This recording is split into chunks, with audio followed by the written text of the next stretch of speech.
Cet essai sous le titre Les territoires désertés de la mémoire. Essai verbal, au lieu que ce soit sous une autre forme, j'aurais préféré un traitement littéraire, fictionnel, ou aussi, pourquoi pas, un peu poétique, un peu... euh, mais en attendant, et à défaut de passer à l'écrit, qui me demande euh, une certaine, concentration que je n'ai pas et dans l'état actuel de ma vie. Donc je vais à la solution de facilité et donc à cette oralité un peu peut-être peut-être pas le meilleur moyen pour traiter de ce thème, mais je fais avec pour l'instant. Donc, la mémoire, surtout quelque part le lieu de résidence d'un certain nombre d'événements. Dans la mémoire, il y a tout un tas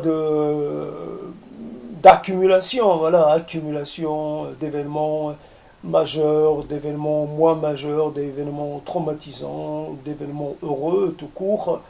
Et c'est cette inaccessibilité de la part heureuse, la part de la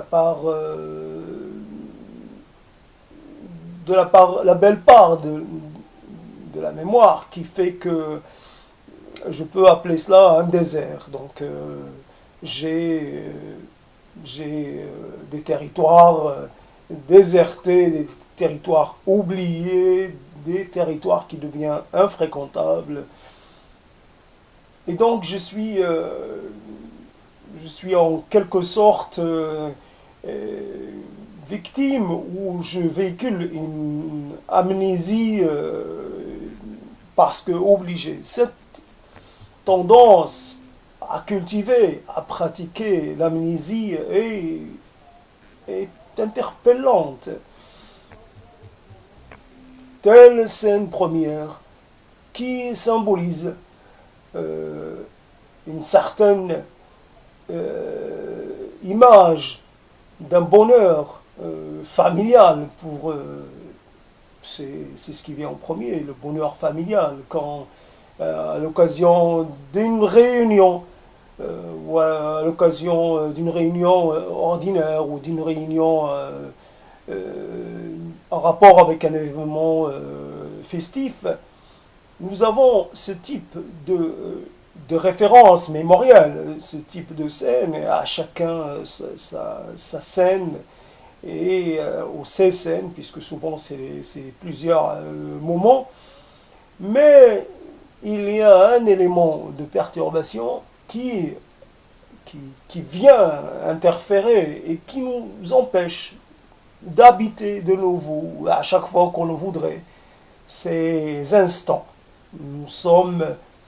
Nous nous coupons d'un certain nombre d'instants. Alors comment traiter de cela? Comment en faire une sorte d'oralité, d'évocation?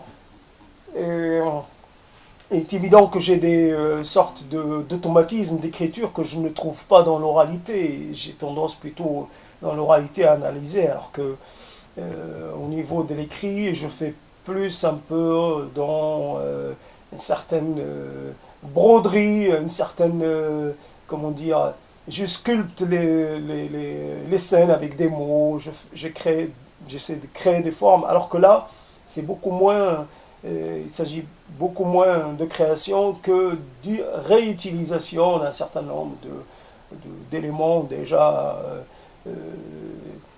un peu attendus.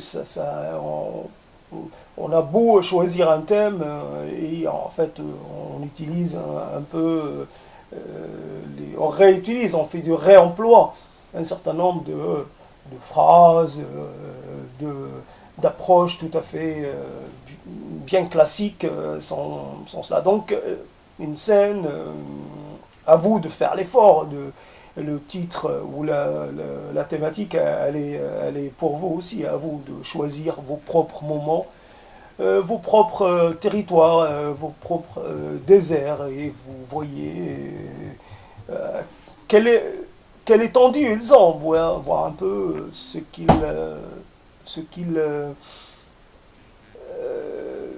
comment vous pourriez plus ou moins améliorer les choses, comment vous pourriez de nouveau euh, vous installer dans ce qui vous appartient fondamentalement. Donc il y a la variable changement, ces changements, ces modifications qui viennent en fait apporter des retouches, des fois carrément changer les scènes premières, et ce qu'on faisait par rapport à supprimer des personnages de l'histoire parce que le stalinisme qui supprime Kamenev, qui supprime Trotsky dans les photos officielles, etc. C'est ce qu'on fait. Le temps se charge d'effacer certaines personnes, donc vous ne pouvez plus les faire continuer d'exister parce qu'elles n'existent plus. Donc cela vous empêche d'avoir accès à vos scènes premières parce qu'elles sont marquées déjà, dorénavant, elles ont été marquées par le signe de l'absence, le signe de l'occultation. Vous devez, en même temps qu'une personne reste vivante, toujours vivante dans votre mémoire, cette scène qui est en même temps d'une grande vivacité, mais qui est en même temps figée, parce qu'elle ne bouge pas. Et quand, dans cette scène, qui se veut une scène permanente, vous devez introduire, vous devez effacer des gens, cela est cette contrariété-là, cette réalité-là vous pousse à oublier l'image, la scène en totalité. C'est votre scène et pourtant elle vous est d'un accès difficile, d'un accès douloureux. Donc ces images à l'occasion, par exemple, d'une, comment dire, j'allais dire réactivation, d'une remémoration, certains éléments qui reviennent à la mémoire à l'occasion d'un stimuli ou d'un autre. Et si on peut parler de l'amitié, il y a pour chaque scène, il y a l'avant, il y a l'après. Et comme on est un peu dans le retour vers le passé, à chaque fois on sait la scène est entachée de cette réalité-là, de son évolution. La scène devient une scène quelque peu décalée. C'est ce décalage par rapport à la réalité. Et quand vous avez eu une certaine vous avez vécu des scènes avec des gens, des scènes qui étaient parfaitement, qui étaient belles parce que tout était parfait, l'échange était parfait, équilibré, il y avait de la créativité, il y avait de l'intensité, il y avait de la bonne humeur, il y avait de l'échange satisfaisant. C'était des scènes qui souvent sont rares. Et les scènes référentielles sont rares parce qu'elles sont rares, elles sont précieuses. Cette préciosité, cette rareté des scènes fait que vous n'en avez pas des quantités énormes. Et si vous devez les rayer de votre mémoire active, si vous devez les occulter, cela fait de vous un être pauvre en capacité de réappropriation. Vous ne pouvez pas vous réapproprier les scènes, les quelques rares scènes de bonheur que vous avez. Donc, si on estime que à un moment, la scène du le premier baiser, ou peut-être le second, peut-être que le premier était un peu pas bien réussi, pas trop bien réussi, alors que le second, ou même une scène qui, elle, était parfaite parce que elle arrivait après tout un tas de désagréments, et il y a des moments comme ça, comme vous voyez une rivière, vous la voyez, ou un fleuve, vous le voyez selon la saison, vous le voyez très calme, vous ne le voyez même pas remuer, il n'y il n'y a pas de remous, vous le voyez d'une belle couleur, vous le voyez habité, vous le voyez quelque part apaisé. Et à d'autres moments, vous pouvez très bien voir une rivière en furie, la même rivière en furie. Vous pouvez la voir aussi à sec, l'eau peut très bien disparaître. Le décor peut changer complètement. Donc vous avez une scène qui était une belle scène, et il y a l'avant et il y a l'après. Alors, l'avant, on n'en tient pas compte, puisqu'il conduit à cette scène d'équilibre parfait, mais l'après, quand vous avez, par exemple, quand vous êtes avec quelqu'un, et ce quelqu'un était à vous, tout était encore ouvert, on pouvait, il n'y avait rien à craindre, il n'y avait pas le début d'un conflit, la perspective d'une séparation à venir, et cela vous interdit de revenir à ces scènes. Cette évolution, quelque part négative, si on considère que l'arrêt d'une histoire est un élément négatif, alors on est dans la négativité. Sinon, on peut très bien considérer que cela fait partie de l'ordre des choses et qu'il n'y a rien à regretter et que quelque part tout est bon à vivre. Mais si on suppose que c'est parce que la relation s'est interrompue, alors tout ce qui précède devient lui aussi territoire inaccessible, territoire à oublier, désert à déserter. Donc si je reviens à certaines histoires, et il y avait comme si il n'y avait pas de temps. Quelque part, cela annihile la perception d'un temps qui passe. Cela fait que c'est l'éternité. À un moment donné, cette scène peut représenter l'éternité d'un sentiment. Sentiment, c'est ça qui est intéressant dans ces histoires, quand vous y revenez, c'est que vous pouvez très bien les trouver toujours aussi vivaces, aussi belles, aussi intéressantes, aussi intenses. Et c'est quand vous oubliez ce qui est venu après, quand vous le faites un peu, essayez de ne pas en tenir compte, que vous avez accès.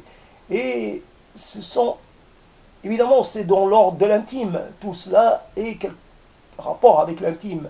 Je ne vais pas parler de ces scènes, si la scène de la liesse par rapport à la victoire de 81, si on suppose que c'est une liesse, cette liesse-là, on ne peut plus y retourner parce que les défaites qui sont venues après entachent cette liesse de quelque chose de complètement indélébile, de cette couleur de la défaite, donc on doit tout rejeter, la liesse dans son intégralité, parce qu'elle n'était que la préfiguration d'une désillusion. Donc dans la vie, on fait donc ces éléments par rapport à comment on travaillait littérairement, avec les mots écrits, comment on travaillait l'idée de la désillusion, qui elle est inhérente à tout mouvement, à toute activité, à tout sentiment. Derrière le sentiment, derrière l'illusion, se cache, évidemment, derrière l'illusion réside son contraire, son négatif. L'illusion n'existe que parce que il y a le possible autre. Sinon, peut-être qu'elle aurait un autre nom. C'est-à-dire que si on vit complètement dans l'illusion, c'est que quelque part, c'est un monde là aussi qui n'est pas intéressant, parce que la durabilité d'un sentiment, aussi important qu'il soit, aussi intéressant qu'il soit, c'est dans la variété des situations qui a de l'intérêt. C'est cette comment dire, c'est la réversibilité des choses, c'est en fait leur caractère temporel, leur caractère passager et donc illusoire. C'est c'est la, c'est lutter contre peut-être le principe de réalité, lutter contre cela, en fait, en réinvestissant de nouveau ces scènes, ces territoires perdus quelque part, ces territoires inhabités, ces territoires ostraciés, parce que même il peut y avoir même une sorte d'ostracisme. Donc l'intérêt, c'est l'intérêt, par exemple pour quelqu'un qui dessine ou qui peint, donc ça serait là aussi, on peut y avoir une superposition de situations, d'éléments qui font en sorte que cela rappelle. C'est peut-être après, donc au niveau de l'écrit, on peut superposer des situations à un moment donné comme là aussi comme si on dessinait. On peut très bien faire une situation qui est très circonscrite dans le temps et l'espace. On parle d'une main, d'un toucher, et c'est ce toucher qui est, à un moment, j'ai eu accès à ta main. Et ce toucher, c'est cette accessibilité qui devenue, qui reste, qui en fait, elle est elle a disparu. C'est cette réalité disparue qu'il faut ressusciter. Et donc c'est travailler sur comment dire, ralentir le temps, en quelque sorte, ralentir le temps, travailler sur toutes les étapes d'approche, comment les représenter, représenter la première étape, ce mouvement qui peut être contrarié. Il est évident que le mouvement de la rencontre de deux mains peut être contrarié, parce que il peut y avoir un élément, je ne sais pas, parce qu'à un moment donné, au dernier moment, un des protagonistes va vouloir, ne se sent pas prêt pour s'engager dans ce pacte.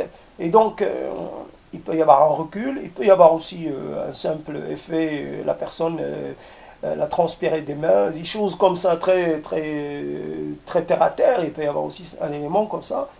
Donc comment représenter cet événement qui peut être fugace, mais comment le ralentir pour en faire de la matière littéraire. Donc il s'agit de faire en sorte qu'un élément enclos, qui n'existe que dans une réalité enclose, et comment lui faire en sorte de le représenter, après passer à autre chose, avec un autre type de traitement, et à ce moment-là, toujours dans ce travail de la mémoire, dans cette recherche des instants, comment en fait, dans la quête des instants marquants, comment faire de nouveau avoir un style, puis après passer à un autre style, comme une sorte juste avec quelques éléments, quelques mots qui n'ont pas obligatoirement un rapport très étroit entre eux, des mots comme ça, comme une sorte de pointillisme et à charge pour celui qui le lit, de faire de compléter ou de reculer pour essayer d'avoir la représentation dans sa globalité. Et donc le traitement oral fait qu'on s'engage dans une dimension d'explication au lieu d'avoir une dimension comment dire, d'embellissement, une dimension de je suis dedans et je suis dehors. Ou alors il faudrait peut-être, le problème est être capable de partir dans une sorte de chant, une sorte de mélopée. À ce moment-là, le travail oral devient intéressant. Le traitement de mélopée, je t'ai promis, nanana, ah, la promesse ne tient jamais, ah, la promesse c'est que pour ceux qui croient. Là, ça ne vient pas non plus, ça prend un peu l'aspect d'un chant. Alors qu'en fait, ce qui est intéressant, ça aurait été la performance. À ce moment-là, pour bien représenter cela, je me serais mis à toucher mon corps, peut-être à à donner des coups, à me donner des coups, peut-être à utiliser des objets pour représenter. Je prends un objet, je le laisse tomber, et c'est à partir de l'instant, je travaille sur l'instant qui, en fait, je décompose l'instant un peu, et je vois le résultat, l'objet qui était dans une certaine matérialité, et qu'en fait, acquiert une nouvelle identité, une nouvelle dimension, il n'est plus dans la réalité première, et cela, par rapport de l'ordre de l'irrémédiable, de ce qui est en fait passage d'un état à l'autre, et donc c'est quelque part apprivoiser le sentiment de changement, le sentiment de perte, le changement, la modification, et en même temps garder en mémoire, ou faire une sorte de chant funèbre pour l'être vase, pour la forme vase, la forme qui n'existe plus en mémoire. Le problème, c'est si on estime qu'on a fait une mauvaise action, que le fait d'avoir détruit cet objet, ça a été une mauvaise action, donc quelque part, on ne peut pas revenir en mémoire, en esprit, à la forme première et chanter cette forme première et mettre en mots, mettre en espace cette forme première, en espace oral, en espace, comment on dit, en espace sonore. Donc, je me serais peut-être, voilà, donc là, je parle d'un objet extérieur, je peux parler de mon corps, et à ce moment-là, mon corps, je lui ferai des contorsions, je ferai faire à mon corps je me donnerai des expressions, des attitudes qui manifestent peut-être mes regrets, ma colère, ma révolte contre cette histoire de sa tendance pour faire plaisir à certains, le refoulement. Moi, le mot qui me plaît le plus, c'est l'occultation. Donc, à la création d'espaces inhabités. Et donc, finalement, à ce moment-là, s'il s'agit de la performance, c'est de faire semblant d'être face à la personne, d'inventer une scène, de réinventer, de réillustrer cette scène, de créer une rencontre et de faire comme si l'autre existait. Dire un autre imaginaire, fictif, et il est là en face de soi. Et je dialogue avec lui, et je fais semblant, comme ce que je fais là, je dialogue avec rien. Et donc à partir, donc je redialogue, je recrée les conditions. Or, cette scène, elle est autant, ces scènes-là, autant elles sont percevables, elles sont du domaine de la perception mentale, autant au niveau des mots, au niveau de la représentation figurée, au niveau de passage au stade stade du mouvement corporel, elle devient beaucoup moins évidente. Et il y a des choses qui sont intraduisibles, que ce soit par les mots ou par les actes. C'est de l'ordre comment vous pouvez parler d'un sourire juste dans ses nuances, un sourire dans toute la large palette de ses nuances. Ça fait donc, et c'est aussi comment vous pouvez aussi parler d'un sourire qui en fait avec le temps s'amenuise. Il y a des choses malheureusement qui avec le temps s'amenuisent. Les scènes deviennent aussi des scènes un peu délavées, il faut bien aussi le dire. Ce n'est pas elles deviennent un peu irréelles. Et elles peuvent être aussi sujettes à des arrangements, comme si il y avait des corrections, comme s'il s'agit d'un tableau et que là, ça a été repris, comme s'il y avait des reprises.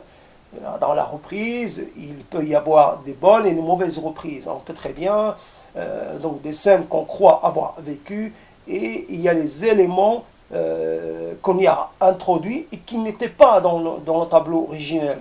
Donc fondamentalement, que ce soit du côté de notre tendance à pratiquer l'amnésie et la désertification, et aussi notre tendance à recréer ces scènes fondamentales. Et par de la même, ce n'est pas du domaine c'est pas une histoire de thérapie, c'est une histoire que chaque chose peut servir comme point de départ pour une sorte de, comme on dirait, sublimation, pour une sorte de saut, une sorte de transformation. On transforme la chose en quelque chose qui nous aide, au lieu que ça soit un poids mort, au lieu que ça soit un référent négatif, on en fait quelque chose de bien. À un moment, j'ai été capable d'être en résonance avec une personne. J'ai été capable d'être en bonne communication. J'étais intelligible. J'étais quelqu'un qui avait une dimension de vivant. À un moment donné, ma réalité a rencontré la réalité de quelqu'un d'autre et nous avons pu faire coïncider nos réalités. Après, il y a eu divergence, disjonction, mais au départ, si j'ai tendance à relativiser, à me sous-estimer ou alors à me déprécier, donc ça me permet de nouveau de réhabiter cette partie de moi, de nouveau de l'investir et surtout d'en retirer, au lieu que ça soit plutôt un élément supplémentaire à ce travail d'anéantissement de la valeur, la valeur qu'on se donne, parce qu'il y a un travail, quand vous avez été quitté, quand vous êtes en conflit avec la vie, parce que la vie ne vous a pas gâté, dans le sens où elle fait ce qu'elle sait faire de mieux, c'est-à-dire vous réduire, enlever vos proches, les gens qui comptent pour vous, vos possibilités, vos perspectives, elle fait que vous réduire à quelque chose de très très petit, et malgré toute votre bonne volonté, vous partez dans un sens, c'est-à-dire je renonce à tout puisque je n'arrive à rien. Mais il y a dans le passé ces histoires, ces scènes qui ne doivent plus être des scènes oubliées et des scènes désertées, mais des scènes vivantes. Personne, quand on voit la scène de l'enfant dans la Madone, on ne pense pas obligatoirement, on voit l'enfant Jésus, et donc on ne pense pas obligatoirement à la personne qui est sur la croix en train de souffrir. On voit un enfant, on sait que il va quand même vivre un certain temps, il va vivre un certain nombre d'années, il va pouvoir faire son travail. Donc quelque part on sait qu'il y a un début et il y a aussi une fin qui elle est évidemment pas agréable pour la personne. Après bon, cette scène traumatisante, cette scène de violence a donné naissance à quelque chose. Donc à partir aussi d'un traumatisme, on peut aussi construire quelque chose qui dépasse largement, qui vaut le coup, parce que la chose peut avoir des incidences, peut apporter une certaine, comment dire, peut donner, peut permettre à des gens de choisir, d'avoir un peu plus d'éventail, un éventail de choix plus ouvert. Je ne voudrais pas parler de toute la persécution des chrétiens. Je ne sais pas si ça valait le coup, vu les siècles de persécution. Alors à ce moment-là, tous ces gens morts de façon bien plus horrible ou tout aussi horrible, des fois bien plus horrible que celle du Christ. Donc quelque part, il est à interroger, parce qu'on voit que les siècles de la victoire, de l'installation du christianisme, mais les siècles de persécution, on n'y pense pas. Donc il y a peut-être derrière le traumatisme, il y a peut-être encore un traumatisme, des fois encore plus grand. Mais passons pour l'instant, revenons au thème de la réappropriation nécessaire Et malheureusement, je disais des scènes rares, ce sont des scènes rares. À un moment, je t'ai rencontré, à un moment, mes mots étaient audibles, à un moment, j'étais charmé, à un moment, je t'ai plu, et à un moment, j'étais heureux, parce que ce moment-là était un moment de grand partage, parce que ce moment-là était d'une joie tout à fait innocente. Il n'y avait pas, il y avait que la joie, il n'y avait rien d'autre. Un moment où on était tous ensemble et on pensait à rien, et on pensait à rien. Et on peut très bien imaginer que aussi d'autres gens ont la chance d'avoir dans leur capital référentiel ce type d'image. Et c'est ça aussi qu'on peut partager avec les autres. Que la vie, malgré les contrariétés, malgré les drames, elle a aussi des moments où elle permet aussi de vivre certains de ces moments, et ce serait peut-être quelque chose de encore plus douloureux que d'enterrer ces scènes, que de les enlever de son capital mémoriel. Donc plus de territoire déserté de notre mémoire, plus de comment dire, plus de honte, plus d'hésitation à revenir vers les nouveaux territoires qui peuvent être, comment dire, qui peuvent être les lieux de notre renaissance, pourquoi pas. Si quelque chose d'intéressant, je ne voulais pas dire heureux, c'est quelque chose qui fait du bien a eu lieu, on peut très bien, si on a été capable d'arriver à passer par ce stade-là, on peut très bien le revivre. Et souvent, c'est être bien avec soi, avec les autres, pardon. C'est un travail qui aussi qui demande un certain nombre, une part de volontarisme. Quelque part, il faut être volontaire pour pouvoir de nouveau se donner la capacité de vivre bien en communion. C'est peut-être un terme qui est un peu connoté, mais vivre en communion, en grande proximité, en partage avec des gens. Il y a peut-être à quitter le domaine de l'absence. Il y a plutôt le domaine de la plutôt commencer à exister dans sa propre histoire, et pourquoi pas construire de nouvelles pages d'histoire en cheminant avec les autres, et en se donnant les moyens et les occasions de produire des scènes de bonheur. Voilà. Traitement un peu léger de ce thème éminemment intéressant, mais on ne peut pas réussir tout le temps à avoir l'approche, avec majuscule, l'approche qu'il faut. On essaie. Après, c'est, comme je l'ai appelé au début, c'est un essai. Et un essai, ça reste de la matière qu'il faut retravailler, qu'il faut reprendre. L'intéressant, c'est que cela existe.